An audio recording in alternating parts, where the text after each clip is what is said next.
Hello, today we're talking about Availity Essentials Provider Portal and how healthcare providers use this platform for claims, eligibility checks, and account management.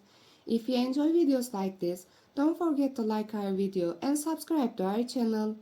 Now, let's look at what Availity Essentials Provider Portal actually does.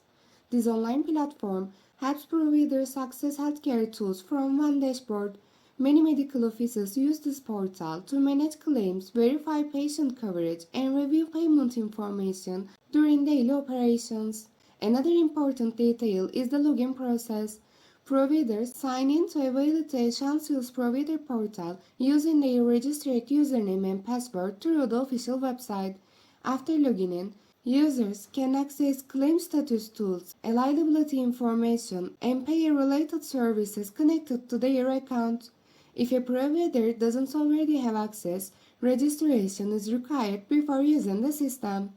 After logging in, providers often use Availity Essentials Provider Portal to review submitted claims and payment activity.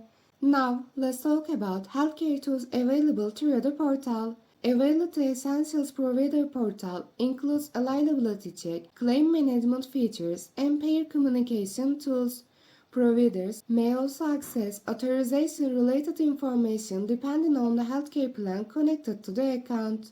The portal may also include access to healthcare documents, claim history, and account notifications. Providers often review digital records directly through the system instead of relying on paper documents or manual processing methods. Thanks for watching this video about Availity Essentials Provider Portal. Hopefully, this overview will help you understand how the platform works and why healthcare providers use the system every day.